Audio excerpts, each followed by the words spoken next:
Smooth Health on the Drive. It's a global observation that helps raise people's awareness. Insightful tips and information to live in a healthier and happier life. How to prevent it, detect or treat it. Smooth Health is powered by Evercare Hospital, Lekki, transforming healthcare in Nigeria. If you didn't know, now you know. This is Smooth Health on the Drive.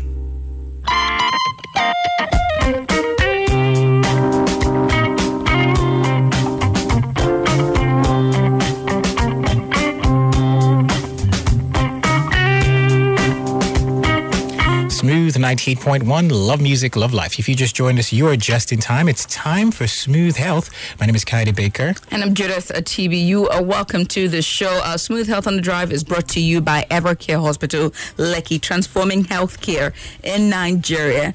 And of course, you can be part of the show because we're giving out vouchers today worth 10,000 naira. That's right. You can be a part of the conversation. Call our studio lines. It's 0144899981. Or you can reach out to us on WhatsApp, 0809-444-0981. We're giving vouchers to people on WhatsApp and also the first three callers as well.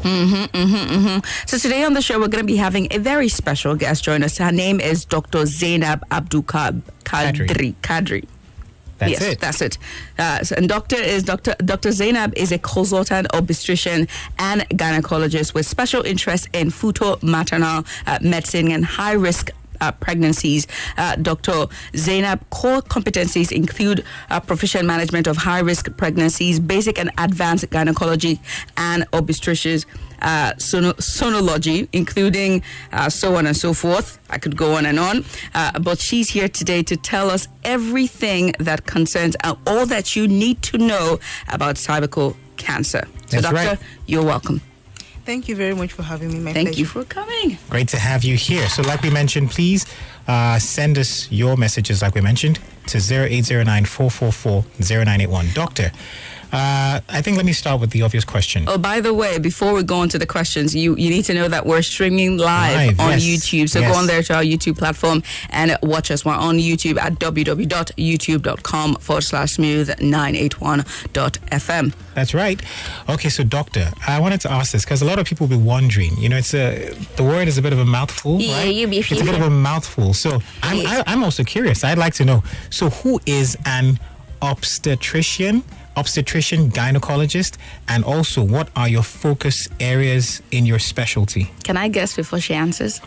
Please go ahead. It has to do with the woman's reproduction system. That's very good. That's excellent. Thank you. 10 points for Gryffindor. Doctor, go ahead. Yeah, thank you very much for that very important question, because I realize that some of our listeners may not really know who that category of doctor is. So an obstetrician and gynecologist is a doctor who has been trained to proficiency in the management of women during pregnancy and childbirth, and also deals with prevention, treatment, and general management of reproductive diseases and systems. Okay, thank you very much for wonderful. that. So according to the World Health Organization, in 2020, more than 500,000 women contracted cervical cancer, and about 342,000 women died as a result of this. So what is the cervical cancer, and what are the early stage signs of the disease? Yeah, cervical cancer is a very, very important cancer, and we can't overemphasize, we can't overstress the importance of this cancer. Yeah, cervical cancer simply means cancer of the region of the body called the cervix. The cervix is an organ just located underneath the uterus, actually the womb. Let me put it in colloquial parlance as the womb. So it's just the organ that is just supporting or just underneath the woman's womb. It actually serves as the entrance into the womb of the woman. That is the cervix. It's actually a very key, important organ in the life cycle of a woman. Wow. Yeah. So cancer of that region constitutes what we call cancer of the cervix. Okay. Wow. So, wow, that's quite the insight. Yeah, quite the never insight. thought of it that way. Okay, so doctor, also studies also show that the cervical cancer is the second leading cause of cancer, or rather, leading cause of cancer mortality in Nigeria.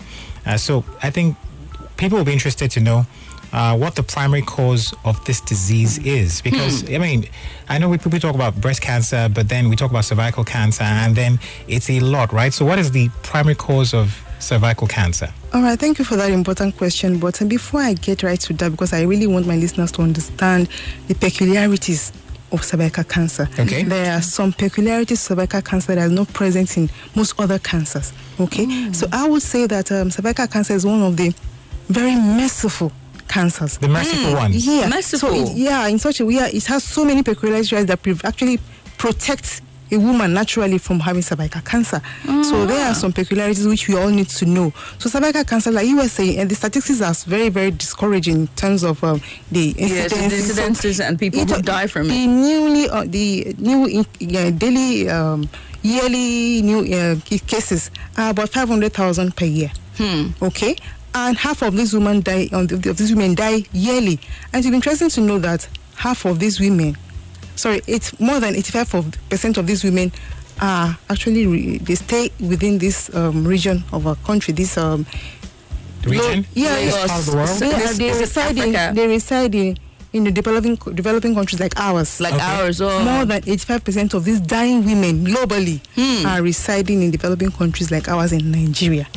So this cancer has been virtually phased out in developing countries like the US and the UK and some other developing countries, because they have actually recognized the peculiarities of CA cervix, and they have reeled out so many protective screening strategies and treatment of precancerous lesions, so effectively eliminating or eradicating these disorders in their countries. So because we are lacking in that regard, our women are falling victims. So they are the ones that constitute the bulk of the patients that are dying from this cancer on a yearly basis. So you're coming down to the peculiarities now, why those countries have been able to phase this out of their countries. So cervical cancer, like we said, if you look at the organ of the body that houses this cancer, the cervix is actually a very accessible organ of the body. It's actually located in a very accessible point. And cervical cells naturally are cells that exfoliate themselves daily, meaning that they shed themselves on a daily basis, meaning that so those cells are actually accessible for analysis. And that's what we do when we are screening for cervical cancer. We just take samples of these exfoliated or shed cells and subject them to analysis. And then you get to know whether this is normal cells, abnormal cells, precancerous cells, that's so cells that have not become malignant but have the potential of becoming malignant in future, and then frank malignant cells. So the organ of that, the cervix is actually in an accessible area where you can actually access it and subject it to tests. That is one advantage. Another advantage is that, you see, in majority of cases, in more than 98% of people that have advanced cancers, is actually caused by a particular virus called human papillomavirus. So they have identified human papillomavirus in more than 98% of women that have cervical cancer. You can almost categorically say that it's being caused by HPV. But another advantage really is that HPV alone cannot cause cervical cancer. It's actually been aided by a lot of multiple risk factors, which we'll be discussing today. And that's an advantage as well. That's quite the insight. Another one is that it's actually a very, very slow-growing tumor, very slow-growing cancer. It doesn't occur. It has a very long latency period, about 10 to 30 years before a woman can have cervical cancer, from the period of infection from HPV virus and occurrence of the disease. It takes as long as 10 to 30 years. And this period of 10 to 30 years, we have found highly recognizable and treatable lesions we call the precancerous lesions. Notably, we call them cervical intraepithelial neoplasia, CIN 1 to 3, which have been recognizable and can be treated before they eventually develop into cervical cancer. So these are the advantages that cervical cancer has over the other cancers, because when you hear cancer, it's almost like a death sentence. But cervical cancer is not like that. It is highly, highly preventable. And advanced countries have just keyed into this natural, safe guidance that the nature has actually presented us with. And they just, developed screening strategies and, effective treatment of this precancerous lesion. So it's almost no longer existing in their countries. So that means it can really work here if we pay close attention to that. Yeah, absolutely. Now, you just talked about, you've said it that the cervical cancer is very prevalent here in developing countries. And of course, Nigeria is one of the developing countries in the world. But what are the risk factors of cervical cancer? So thank you very much. I was talking about risk factors earlier. Like I said, human papillomavirus alone cannot cause cervical cancer. It is aided by so many risk factors which we'll be discussing right now. The number one risk factor really is early coitus, which is early age of sexual onset. Before the age of 18 is actually a very, very important risk factor, because cervix of young ladies or teenage girls are actually a lot more susceptible to this virus than older cervixes, yes. Okay. And viral infection at that age is actually the main cornerstone in development of this disease. So when you say viral infection, like, do you mean yeast infection as well? Or, because young women, we are very, and maybe Kaide may not know this, so Kaide is going to be new to you. But if I went to boarding school, right, as a girls' boarding school, and by the time of 15 or even 14, and even junior age at JS3, there were young girls who were getting, it was tagged toilet infection, but it was literally yeast infection, candidiasis and the rest, that was caused by the toilet that we're using or sharing at the time, and then that caused that. Can that also be part of the viral infection that you're talking about? No, ma. Because human papillomavirus is actually a ubiquitous sexually transmissible virus. It's sexually transmitted, okay? But it's a very, very common virus. And in fact, it's so common that the average lifetime risk of a woman having the human papillomavirus is about 50 to 80%. Oh. So in a lifetime of a woman, there are chances that she would have acquired this virus over and over and over again. So it is that ubiquitous. So but I think the onus is this: your immunity is what plays the role on how you clear this virus. Okay, it's just like as common as the common cold. And once you have a flu, after some few days, it goes away. Yeah, it goes away. So same thing with human papillomavirus. Okay, so your immunity plays a big role in eradicating this. So the number one risk factor is actually early age of sexual debut, before the age of 18, because those patients acquire this virus so early at a very susceptible time in their lifetime, and then it has actually caused a particular damage that may become cancerous in future. All right, thank you so much. Other important risk factors include, of course, infection with human papillomavirus itself. Once you acquire the virus, you have the risk, though it's actually reduced in majority of patients, except if you have a reason for not clearing the virus on time. And this actually constitute the other risk factors we're going to be talking about. For example, immunosuppression. If for any reason your immune system is not up to par, it's not good enough, then you will not be able to clear this virus early enough. So naturally speaking, you should be able to clear this virus in matters of weeks to months. And so if you have any reason, or if your immunity is not strong enough, then you would have persistent infection. And persistent infection with this virus will ensure that you have, cells that can become abnormal and eventually develop into cancer of cervix much later in life. Another important risk factor is multiple sexual partners. I mentioned earlier that it's sexually acquired. So the more sex partners you have, the more risk of acquiring this virus. So if you're the type that has 2-3 sexual partners, your risk is a lot higher than someone that has just one. And so that's not the whole. If you have, for example, a single sex partner, but that sexual partner has other other partners, so that means you have a partner that is a high risk partner himself. So you are at an increase of having cervical cancer because that's a high risk partner. Oh wow. Okay, so other causes which we know, the other here and there are, for example, dietary deficiencies of some very key vitamins. Vitamins that are supposed to be antioxidants. Like I said, they actually improve your immunity. So vitamins A, C, E, carotenoid, folate, all these ones boost immunity. So if you're not eating enough of all these vitamins, your immunity may not be strong enough and you may not be able to clear this virus fast enough. If you're out there and you just joined us, you haven't missed too much. So we're talking all about all you need to know about cervical cancer. Our very special guest is Dr. Zainab Abdulkadir, and we're taking notes. We're taking notes. We're taking notes. Ladies, call us up. Let's have that conversation. Guys, go ahead as well. Send us a WhatsApp message to 0809-444-0981. We're talking about all you need to know about cervical cancer today. And also, we're giving out vouchers, by the way, for free consultation. So if you want to win those vouchers, get those numbers busy right now. 0144899981. Okay, also don't forget, you can reach out to us we're streaming live, by the way, so you can catch a glimpse of what the studio looks like and also join in on the conversation there. Yeah, absolutely. But we do have to take a break here. When we come back on the other side, we take more of your calls. Keep them coming up on 0144899981. Again, 0144899981. We'll take a break at this point. This is Smooth Health on the Drive. It's a global observation that helps raise people's awareness. Smooth Health is powered by Evercare Hospital, Lekki. Transforming healthcare in Nigeria.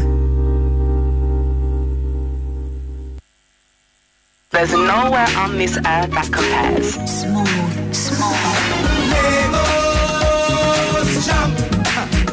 Lagos Hey guys, my name is Rachel Kerr, and let me tell you about My Lagos. There's nowhere on this earth that compares. From mainland to island to the roadside suya, there's nothing like that. And of course, the sweltering heat from morning till evening. Now in My Lagos, nothing compares to the weddings. Nothing compares to our parties. But one thing I will say is there's nothing like reaching your land of Lagos. My Lagos, your Lagos. Lagos jump. Lagos jump.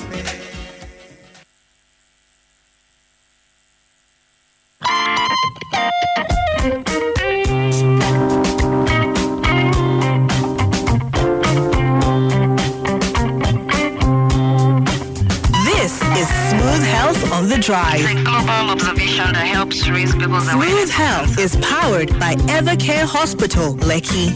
Transforming healthcare in Nigeria.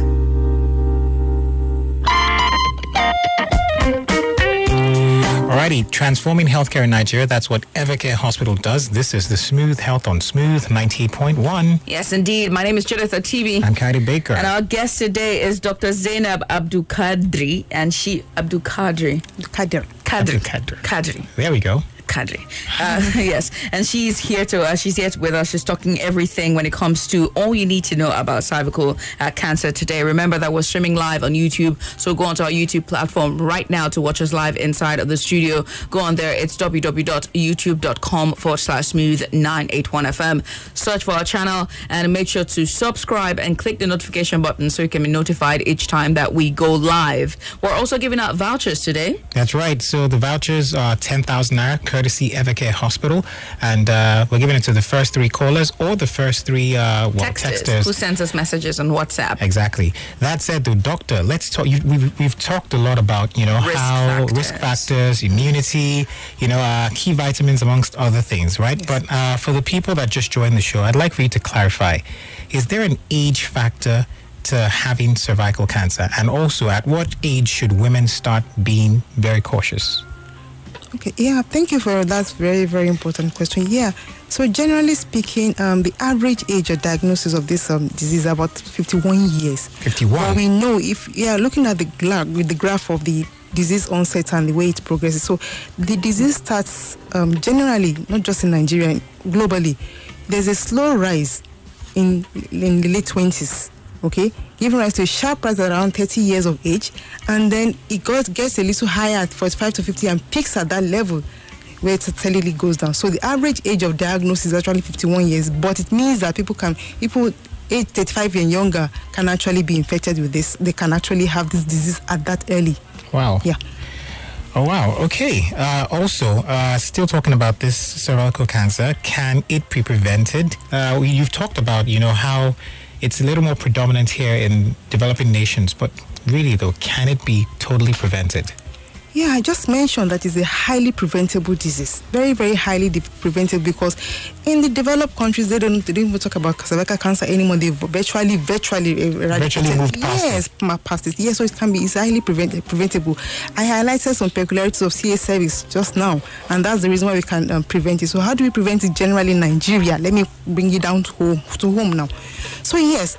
So the reason why they've been able to phase it out from all these countries is because they have effective screening strategies. Okay. So screening is very, very important. But I'll first talk about the things we can do, which we call behavioral modifications that we can do as an individual, as a community, to reduce the risk factors which I talked about much earlier, risks such as multiple sexual partners, high-risk partners, and so on. So if we modify our behaviors to reduce these risk factors I talked about, okay, and one important risk factor I didn't remember to talk about is smoking. Smoking has been found, it's twice commoner in smokers than in non-smokers. Oh, yes, wow. Yes. So if we change our behaviors to inculcate good habits, to reduce this risk, drastically it reduces the incidence of this disease. So secondly speaking is screening. Effective screening of this disease, especially during the pre-malignant or precancerous stages, can effectively reduce the incidence of this disease. And of course, treatment of precancerous lesions, the CIN lesions I mentioned about, the CIN 1 to 3, once they are detected and treated, then carcinoma of the cervix will not happen. So for screening purpose, once a woman crosses the age of 21, if she has started sexual activity, so screening starts at the age of 21. And for low-risk patients, what do I mean by low-risk means patients that don't have the risk factors I just highlighted to you. So those that don't have the risk factor are considered low-risk. So for low-risk patients, their screening schedule is once in 3 years. So once in 3 years, every 3 years, until she is 65 years of age. Screening is stopped at 65 years of age. If she has had 3 negative smears in the past, then she stops screening at 65 years. So for high-risk patients that have 1 or 2 risk factors that I highlighted, for those ones, screenings can be as frequent as every year, until they become low risk, and then they can be converted into the low risk cycle, and they continue that until they are 65 years if they've had 3 negative smears. So that is for screening. And what do we do in screening? Generally speaking, is just what we call a test called you can get it from any healthcare facility, pap smear, simple pap smear. Okay, is what we do to screen. We just take, like I mentioned, the exfoliated cells of the cervix. That is very accessible. What we assess, and then send it subjected to analysis to determine the kind of cells we have. So once a woman has been subjected to pap smear and it is negative, it means that she has no risk for cervical cancer at that moment. If for any reason she's been detected to have precancerous lesions, then, or rather abnormal pap smear, then she can be subjected to what we call colposcopy. Colposcopy is also screening.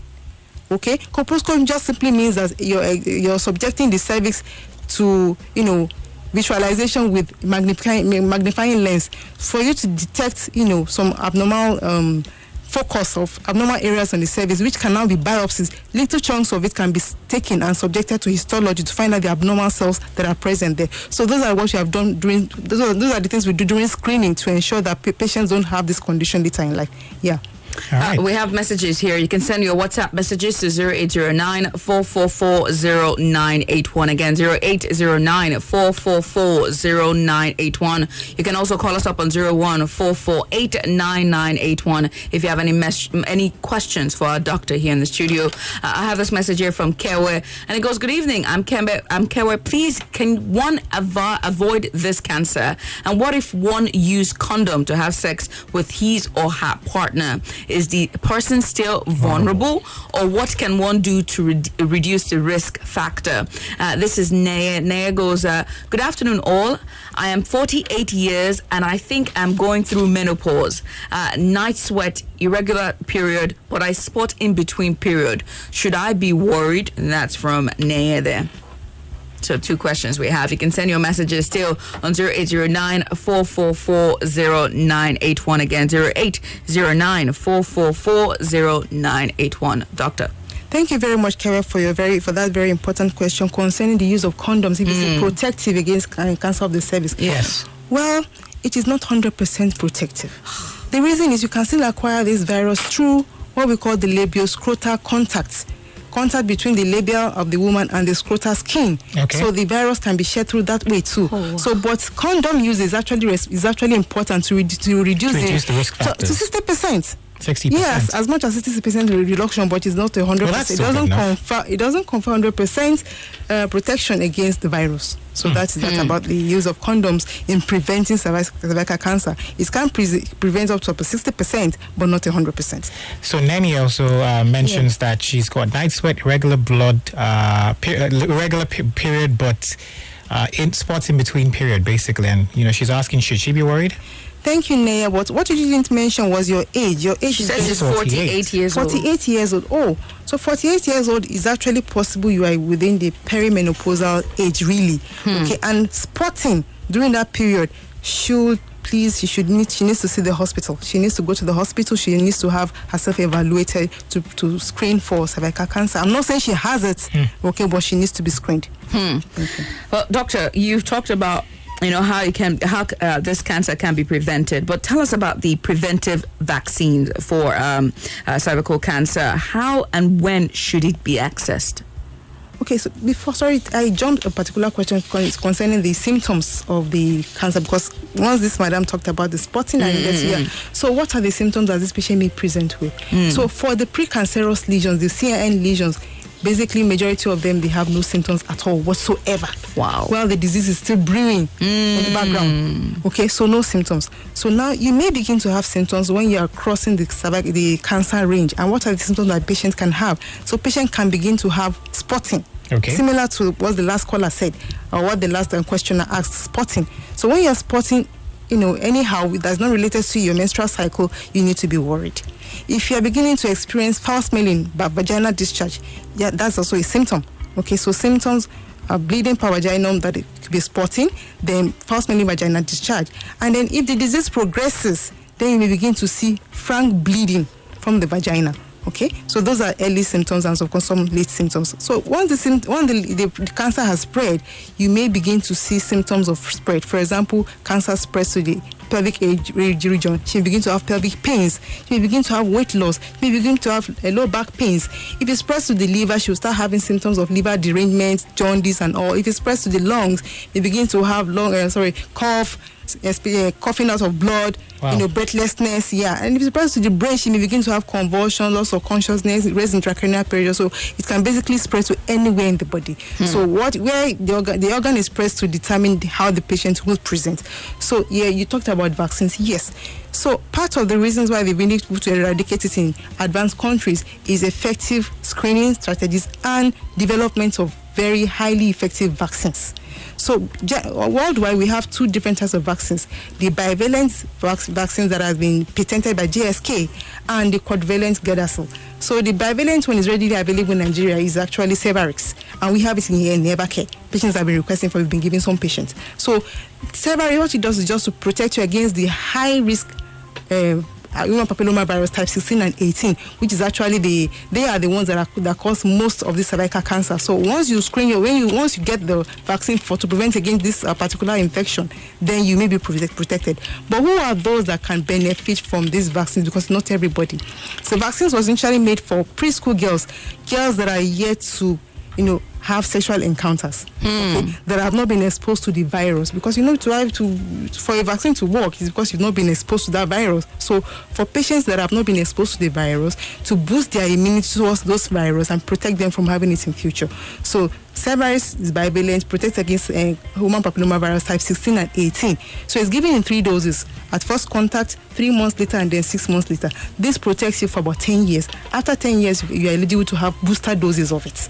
So protect usually between preschool girls, secondary school girls to about 26 years of age. But I'm sure the next question will be, sexually active women, can they benefit from the vaccines? Well, if you have done your HPV typing and you are negative, then you can benefit from the vaccine. Oh, wow. Well, my next question is, now you've talked about vaccines a lot, and I think it's giving some people hope, but let's talk about screening, right? So generally, you've mentioned the age range where people can get it and how accessible it is. However, how often should women go for cervical cancer screening? And should it be once in 3 months, once in 5 months, once in a year, every year? Once in 3 years if you are low risk. Okay. If you don't have all the risk factors we had highlighted earlier, is once in 3 years for low risk patients. Well, for high risk patients, it could be 6 months to 1 year every year for their reproductive lives. So what is the process? What is the process of diagnosing cervical cancer and the facilities available to treat the disease at Evercare Hospital? Basically what I said, simple pap smear. In Evercare, we make use of liquid-based cytology, which actually increases the detection rate of this virus. So yes, so we have simple pap smear. Okay, and if it's found to be abnormal, we will subject that cervix to colposcopic evaluation under magnification and take little chunks of it and subject it further to histology, which will tell us the actual cell type that we have. Is it normal cells, is it precancerous cells, or is it frank malignant cells? So that's how we treat. And how do we treat pre-malignant lesions? Because I know that may be your next question. So if a woman, for example, she has the CIN lesion, the precancerous lesions, yes, we do treat it in Evercare. We treat it quite a lot in Evercare. So how do we treat them? So basically through electrocautery methods. I don't want to go too technical, but we have the freezing technique and we have the cauterizing technique to take out the abnormal cells. Okay, and then patients will now be subjected back to regular screening to ensure that we've eradicated all the abnormalities. Yes, so that's what we do in Evercare. We've done quite a lot of it. Okay. Oh wow, this is quite the insight. But you know what? For the good people of Lagos out there that would like to reach out to you and to come in for screening and also all those other things that's related to cervical cancer, how can they do that? Yes, please. They can locate us at Evercare Hospital, number 1 Admiralty Way, Obisola Drosimieti Drive in Lekki Peninsula Scheme 1, Lekki, Lagos. Okay. Or they can call us on our official line 081-398-50710. Or send us an email on info@evercare.ng. All right. There's a website? Yes, www.evercare.ng. That's www.evercare.ng. Yeah, Doctor, thank you so much for coming on board. Thank you very much. All right. That brings us to the very end of the show. Big thank you to everyone who sent their messages and also streaming us live here on YouTube. Make sure to contact Evercare for all the information that you need. Go on there to their website. It's www.evercare.ng. Call them up on 0813-985-0710. That's 0813-985-0710. Email them at info. It's info@evercare.ng. Again, info@evercare.ng. Reach out to them. Their location is quite big. It's such a beautiful building as you get into Lekki Phase 1 there. It's 1 Admiralty Way / Bisola Durosimi Eti Drive at Lekki Phase 1, Lekki, Lagos. All right. Thank you so much, Doctor, once again. Thank you very much for look forward to having you again. Thank you so much. Lagos, there's more to come in a few more minutes. It's going to be the Champions Tribe, so stay close. Smooth Health on the Drive. It's a global observation that helps raise people's awareness. Every Thursday at 5:15 p.m. If you didn't know, now you know. Powered by Evercare Hospital, Lekki. Transforming healthcare in Nigeria.